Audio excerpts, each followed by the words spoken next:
Imagine a galaxy where the familiar chaos of orcish disorder suddenly transforms into a single, synchronized roar. A universe where the green tide no longer stumbles forward in fragmented mobs, but advances as one colossal, coordinated force. Picture a figure rising from the forgotten epochs of the ancient wars, a Krork, a being engineered not for random violence, but for precise, overwhelming domination.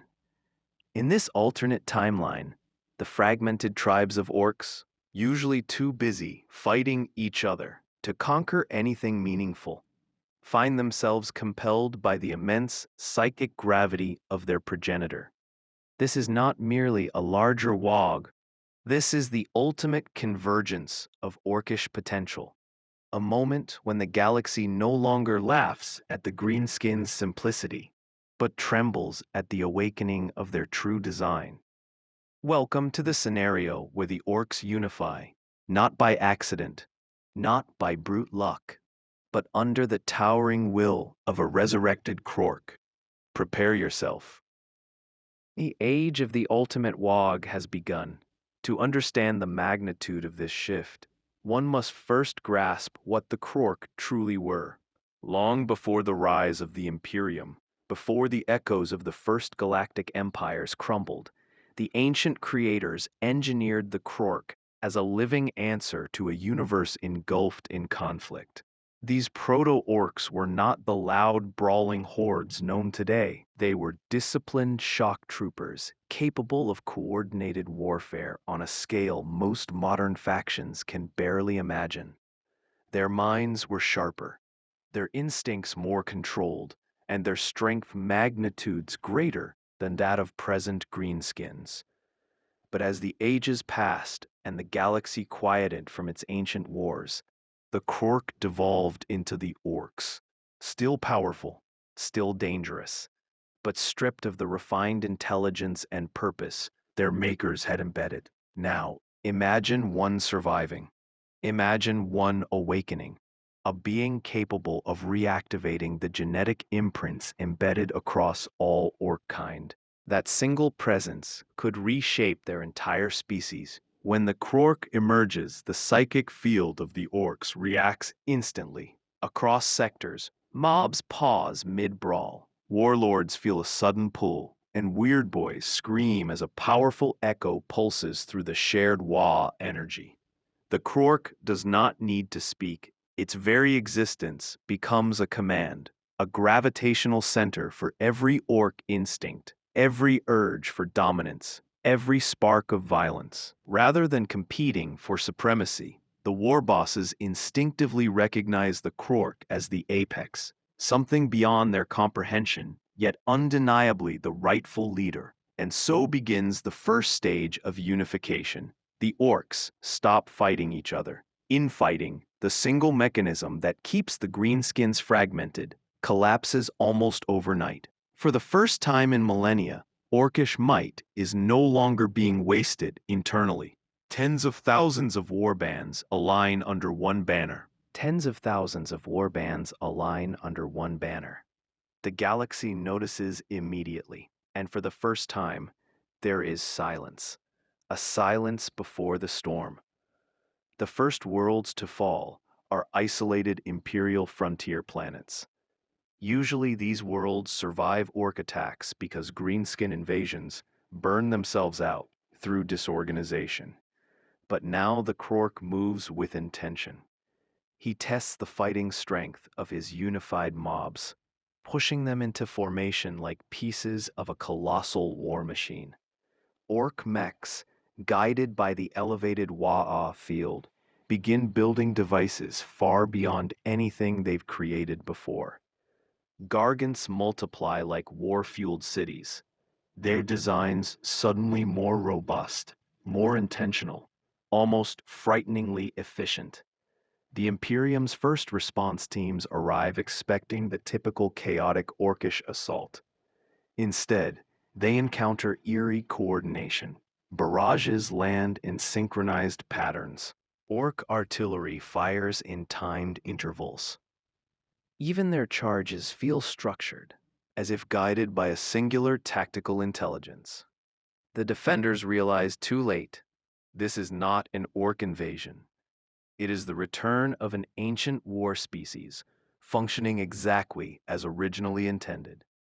News spreads through the Imperium like wildfire. Reports describe a monstrous green commander, larger than any war boss ever recorded, directing troops with uncanny precision, piecing together forbidden fragments from the Dark Age. When the word Krork surfaces, panic takes root. The Krork were not legends. They were engineered nightmares built to fight the most devastating enemies the galaxy had ever known. If one has returned, it means the greenskins are evolving back into their original state. The High Lords debate desperate measures, but every fleet they dispatch arrives too late. The unified Waaagh expands exponentially, feeding on its own momentum. Each victory rallies more orcs. Each conquered ship is repurposed. Each battlefield becomes a production site. The Krork's influence enhances every greenskin's natural abilities, stronger muscles, heightened instincts, even temporary flashes of strategic awareness. It is not evolution, it is reactivation. For the Xenos empires, the situation becomes even more dire. The Tau attempt diplomacy, foolishly believing they can negotiate. Their envoys are vaporized beneath a Gargant's plasma barrage before the Krork even acknowledges their presence. The Aeldari sense something familiar and deeply unsettling. In ancient memory, somewhere within their oldest soul echoes, they recall the wars where the Krork fought beside their creators.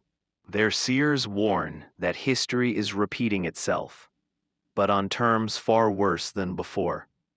Even the Necrons awaken in greater numbers, not out of strategy, but out of necessity. The unified Waaagh threatens their tomb worlds with unprecedented speed. For perhaps the first time since the War in Heaven, the galaxy witnesses something it had forgotten. The Krork were built to rival entire civilizations. Their purpose was not conquest alone, but extermination. And under their influence, the Orks begin to operate with the same terrifying functionality. One of the first great tests of this new green empire comes when it collides with the Tyranids. Normally, Orks relish battling the Hive fleets, but without unity, their victories are temporary at best. But under the Krork, the greenskin response transforms into a calculated slaughter. Orks coordinate their assaults to sever synapse networks. They deploy mech-crafted shock weapons designed specifically to disrupt bioforms.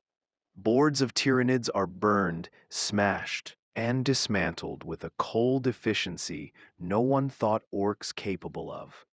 The Waaagh energy intensifies with each kill, further empowering the Krork and strengthening the entire horde. The Tyranids adapt, but too slowly. The Krork has already identified the weaknesses in their command structure and drives his forces with ruthless precision. The hive mind, for the first time in recent history, retreats, not out of fear, but out of sheer mathematical necessity. This is not prey. This is a threat to its long-term consumption pattern. The Chaos Forces are next to encounter this unprecedented threat.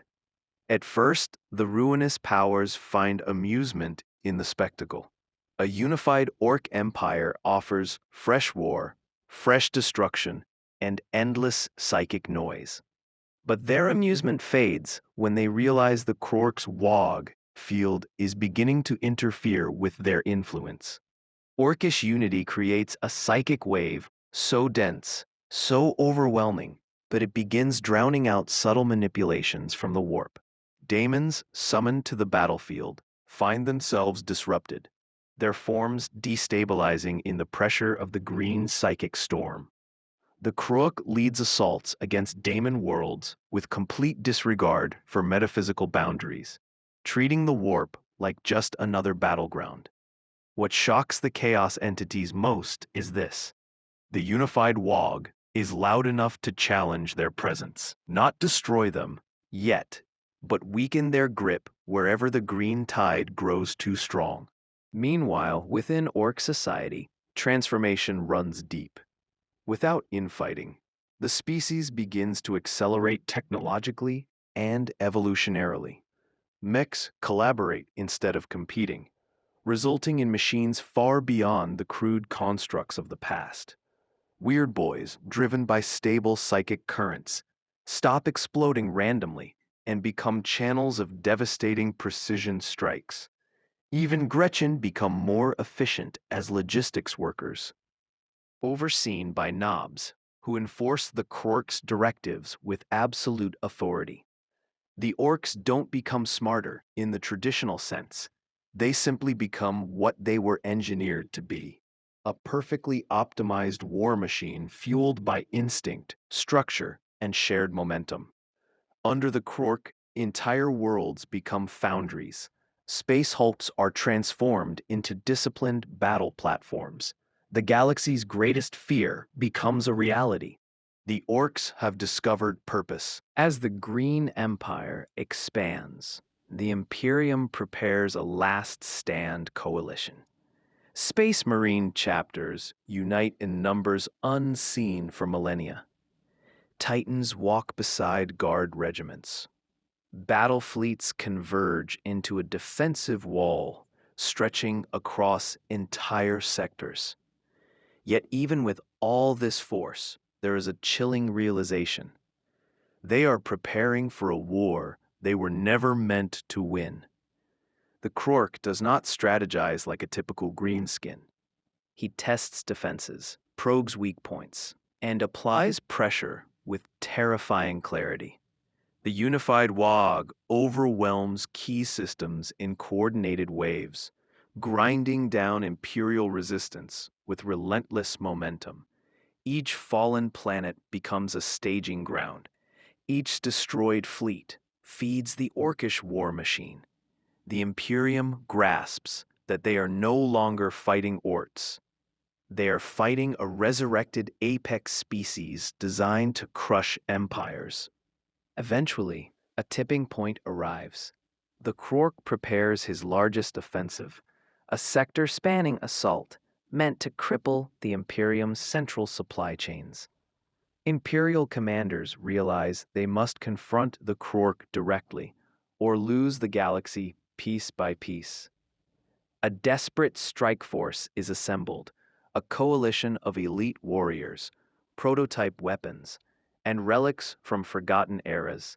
Their mission: eliminate the Krork before the unified Waaagh reaches unstoppable mass.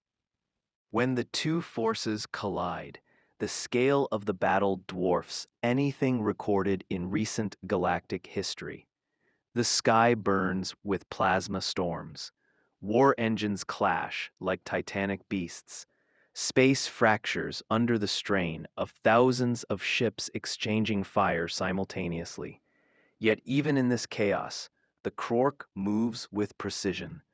Every swing, every command, every roar reshapes the battlefield. The final confrontation between the Coalition's champions and the Krork becomes the focal point of the war. The Krork is not just strong. He embodies the original blueprint of his species. His blows shatter tank hulls. His presence disrupts psychic attacks. His strategic intent adapts mid-battle. The champions fight with unparalleled resolve, knowing the fate of billions depends on this moment. The clash stretches into days, the landscape transformed into a wasteland of molten metal and scorched earth. But in the end, sheer numbers begin to tell. The coalition sacrifices everything: elite commands, entire fleets, priceless relics, just to force the Krork into a vulnerable position. And in that final sliver of opportunity, they strike. The Krork falls. Not easily, not quietly, but he falls. The moment the Krork dies, the unified Waaagh fractures instantly. The psychic cohesion anchoring the greenskins dissolves like a shattered storm front. Ork warbands revert to infighting within minutes. Gargants cease functioning properly. Strategic formations collapse. The unstoppable tide becomes a chaotic mess once more. The Imperium, battered beyond measure, breathes a fragile sigh of relief. The galaxy is saved, not through superior strategy or overwhelming might, but through the singular objective of removing the one force capable of unifying the greenskins. Yet the victory is bittersweet. Entire sectors lie in ruin. Tens of billions are dead, and deep within the galaxy, whispers spread. If one Krork survived this long, could there be more? And that is the lingering question. The Orks scatter, returning to their familiar chaos, their familiar brutality, content with brawling among themselves once again. But the shadow of what they became under the Krork lingers across every surviving civilization. For the first time, the galaxy has witnessed the full potential of the greenskin species, the version their ancient creators intended. A version that nearly reshaped galactic destiny. If another Krork were to awaken, or worse, if the Orks themselves ever evolved back into that original form, the consequences would be catastrophic. In this alternate universe, the galaxy learned one truth. The Orks are not dangerous because they are chaotic. They are dangerous because under the right leader, they could be perfect. And perfection, when fueled by endless war, becomes the most terrifying force imaginable.